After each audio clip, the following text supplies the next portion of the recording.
নমস্কার, 24 ঘন্টায় স্বাগত। আমি পূজা রয়েছি আপনাদের সঙ্গে। উদয়ন দাস গত দুদিন ধরে এই নামটি খবরের শিরোনামে, কারণ প্রথমে সে স্বীকার করে তার বান্ধবীকে খুন করে মাটিতে পুঁতেছে এবং তারপর নিজের বাবা মাকে খুন করার কথা জানায় এবং তারপর মাটি খুঁড়ে সত্যি কঙ্কাল মেলে। এই উদয়ন দাস কি মানসিক বিকারগ্রস্ত, নাকি ঠান্ডা মাথায় একের পর এক খুন করেছে সে? সেই নিয়ে আমাদের এই আলোচনা। রায়পুরের বাগানে পেলোডার দিয়ে খুঁড়তেই বেরিয়ে এলো হাড়গোড়। একদম উদয়নের দেখিয়ে দেওয়া জায়গা থেকেই মিলেছে দুটি মাথার খুলি, উদ্ধার হয়েছে গয়না, পোশাকের অংশ। সাজানো লন, ফুলের বাগান, সেই মাটির গভীরেই লুকিয়ে ছিল সব রহস্য।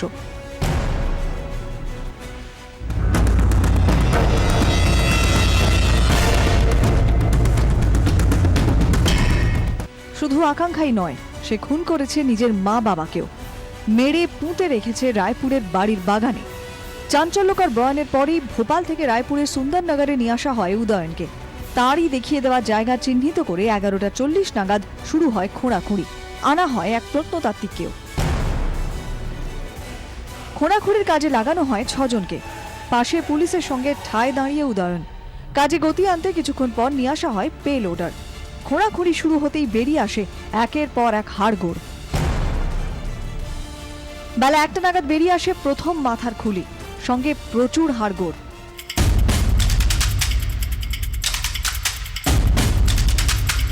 উদ্ধার চুরি পরা হাতের হাড়, মিলেছে সোনার চুড়ি, চেন, কাঁচের চুড়ি ভাঙা অংশ, আংটি। মাটি খোঁড়ার লোহার অস্ত্র উদ্ধার হয়েছে। মিলেছে শাড়ি, শার্ট, বেল্টের অংশ। खनन में 2 वयस्क लोगों के स्कल बरामद हुए हैं और साथ में ऑर्नामेंट्स बरामद हुए हैं। कुछ कपड़ों के अवशेष मिले हैं। সব দেখে পুলিশ নিশ্চিত নিখুঁত পরিকল্পনা মাফিক পুরোটা করেছিল উদয়ন। প্রায় 3.5 ফুটের বেশি মাটি খুঁড়ে দেহ পুঁতে দেয় সে। তার উপরে ফেলে সিমেন্টের বস্তা। 2014 বাড়ি বিক্রি হয়ে যায়। নতুন মালিক বাগান করতে আরো 2.5 ফুট মাটি ফেলেন। 2011 ঘটনা। অবশেষে পর্দা উঠল। পুলিশের প্রাথমিক অনুমান উদ্ধার হওয়া দেহাবশেষ বয়স্ক 2 ব্যক্তি। দেহ কার তা জানতে হায়দ্রাবাদে ফরেন্সিক পরীক্ষার জন্য পাঠানো হচ্ছে। করা হবে ডিএনএ পরীক্ষা। मिले हैं, क्या वो इनके माँ बाप के स्कल हैं, क्या किसी अन्य के? इन सब बिंदुओं पे पुलिस जांच करेगी, साइंटिफिक जांच की मदद ली जाएगी। বাড়ির আর কোথাও আরো রহস্যজনক কিছু আছে কিনা তা জানতে তদন্ত করবে পুলিশ। সন্দীপ সরকার এবং সুদীপ ত্রিপাঠীর রিপোর্ট, 24 ঘন্টা, রায়পুর। আমরা এই নিয়ে আলোচনা করব। স্টুডিও রয়েছেন 2 অতিথি। আমি আলাপ করে দেব গঙ্গাধর চট্টোপাধ্যায়, প্রাক্তন পুলিশ কর্তা। গদাধর চট্টোপাধ্যায়, মাফ করবেন। এবং রয়েছেন সরণিকা ত্রিপাঠী, মনোবিদ। আপনাদের স্বাগত 24 ঘন্টায়। আমি প্রথমেই আপনার কাছে চলে যাব গদাধর বাবু, যে এই ধরনের যে খুন আমরা দেখলাম এবং একই রকম ভাবে খুন করেছে, প্রথমে বললো বান্ধবী, তারপরে বাবা মা, এবং একই রকম প্যাটার্ন। এদেরকে ইন্টারোগেট করতে গিয়ে পুলিশ কর্তাদের কতটা সমস্যায় পড়তে হয়?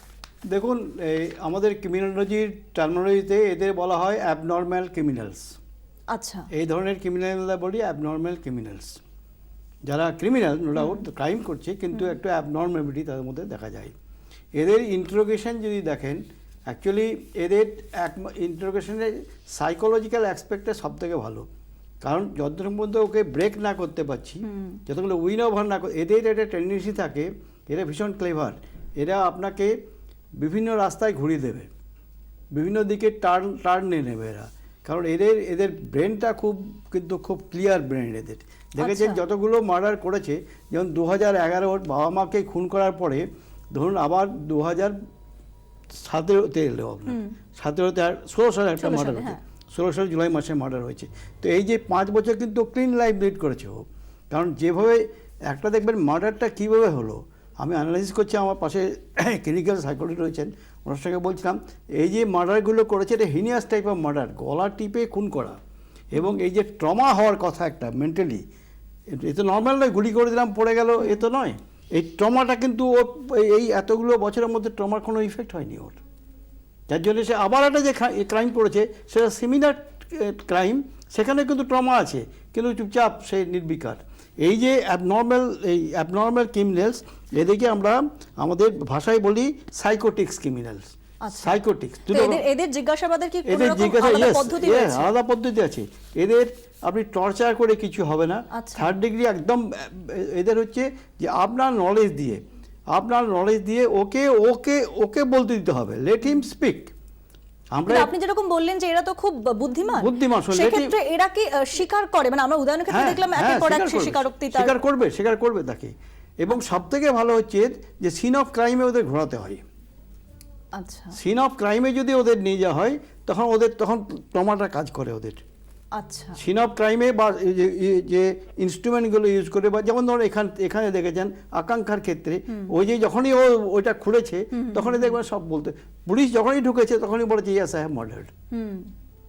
কিন্তু তার আগে কিন্তু বলেনি, তার আগে বলে সঙ্গে সঙ্গে বলেছে, বিভ্রান্ত করার চেষ্টা সে করছে। দেখেও দিয়েছে যে কোথায় আছি। এক্ষেত্রেও প্রথম দিকে পুলিশ ওই অ্যাঙ্গেলটা নিতে পারেনি, বাবার দিকে ট্রেস দেয়নি, কারণ ওদের মেন ট্রেসটা হচ্ছে মোটিভ বিহাইন্ড আকাঙ্ক্ষাস মার্ডার। এটা হচ্ছে মেন ফোকাস লাইনটা। কিন্তু ফোকাস লাইনের পাশের লাইনগুলোকে অ্যাঙ্গেল করতে হয়, তোমার পারিবারিক অবস্থা কি, এই কি ও কি। কারণ এই যে অ্যাঙ্গেলটা দেখছেন, এটা এই যে বায়োসাইকোলজিক্যাল থিওরি বলি এটাকে। আমি আসছি আপনার কাছে, তার আগে আমি চলে যাব স্বর্ণিকা দেবীর কাছে। যে এই যে আমরা দেখছি খুন করছে এবং খুনটা একই রকম ভাবে গলা টিপে খুন, তারপর মাটি খুঁড়ে পুঁতে দেওয়া, এই যে একটা টেন্ডেন্সি, এবং তারপর বছর 5-এর একটা গ্যাপ। এবং আমরা দেখছি ওই যে জায়গাগুলোর কথা বলছে, আকাঙ্ক্ষার ক্ষেত্রেও বলেছে যে আমেরিকা চলে যাওয়া, ওর মাও আমেরিকায় থাকতো, যে কিছু কিছু জিনিস খুব কমন থাকছে। এইটার কারণ কি? দেখুন, যখন একটা অ্যাক্ট হয়, আমি আগেই বলছিলাম দের ইজ আ ডিফারেন্স কি যেটা ক্রিমিনাল অ্যাক্ট আর ইলিগাল অ্যাক্ট। এই জায়গায় ক্রিমিনাল অ্যাক্ট, কিন্তু যখন ক্রিমিনাল অ্যাক্ট হয় ওই জায়গায় যে প্রসেসটা সবসময় কমন থাকে। কেন কি যেটা এইরকম কিলার্স, যেটা কি জেনারেলি আমরা বলি দে আর সাইকোপ্যাথ পার্সোনালিটি ডিসঅর্ডার আন্ডারে যেটা ফলো করে, ওরা কিন্তু প্রত্যেক ক্ষেত্রে কনসিয়াস থাকে। যেরকম অ্যাক্টটা যত কনসিয়াসলি করবে ওই রকম নিজেকে ডিফেন্ড করা অত কনসিয়াসলি করবে। ওখানে কোনো মানে লুকিয়ে রাখা অথবা কোনো ম্যানিপুলেশন ওর কোনো মানে সুযোগই থাকে না। তার জন্য প্রত্যেকবার আরেকটা জিনিস হচ্ছে হিউম্যান টেন্ডেন্সি, আমি যদি একটা অ্যাক্ট ফলো করি যেটাতে আমি সাকসেসফুল হই, 5 বছর আগে যখন ও করেছে তখন ও সাকসেসফুল হয়েছে, কোনো ট্রেস নেই, কোনো খোঁজ নেই, কোনো দিন কেউ ওকে জিজ্ঞেস করেনি, ওটার ফলে কি হয়, দ্যাট বিকামস আ প্র্যাকটিস। এটা বুঝাই যায় কি আমি এইরকম করেছিলাম, তাহলে আমি এরকম করতে পারি, which is a human tendency. আমরা ওরকম করব।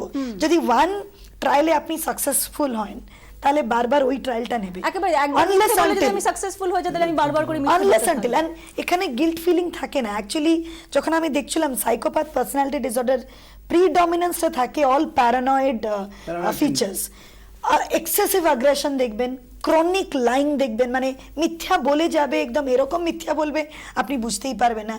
আচ্ছা, ওদের ফ্যামিলি ব্যাকগ্রাউন্ড যেটা স্যার বলছিলেন, এই ক্ষেত্রে এই পার্সোনালিটি যার সম্বন্ধে আমরা কথা বলছি ওর ফ্যামিলি ব্যাকগ্রাউন্ড দেখা খুব দরকার। কেন ওরা জেনারেলি অ্যান্টি সোশ্যালি থাকে, ওদের বন্ধু থাকে না, ওদের অনেক ইমোশনাল বন্ডিং থাকে না। এক্ষেত্রেও দেখেছি ও একাই বাড়িতে থাকতো এবং বাড়ি থেকে বেরোতো না, এরকম আমরা দেখেছি। মানে যতটা কমিউনিকেশন হতো শুধুই সোশ্যাল নেটওয়ার্ক। আরও যদি অনেক বেশি আপনি ডিপ রুটেড হতে চাইবেন তাহলে বুঝতে পারবেন কোথায় না কোথায় একটা ভয়, ফিয়ার অফ রিজেকশন থাকে। সোসাইটিকে ফেস করবে না, ইমোশনাল বন্ডিং এর মধ্যে ঢুকবে না। আর এটা জেনারেলি আমরা দেখেছি যখন ফ্যামিলি ব্যাকগ্রাউন্ড নিয়েছি তখন ট্রাবলড রিলেশনশিপ উইথ পেরেন্টস, মা বাবার সাথে ট্রাবলড, না তো বন্ধুদের সাথে ট্রাবলড, অ্যান্ড টর্ময়েল যেটা অনেক সাপ্রেসিভ হয়ে থাকে। আর এনি মানে যে কোনো প্রকার আমাদের এক্সপিরিয়েন্সটা যদি আমরা সাপ্রেস করে থাকি অনেক দিন বহুকালীন, তাহলে এক জায়গায় এসে এটা আউটবাস্ট করে।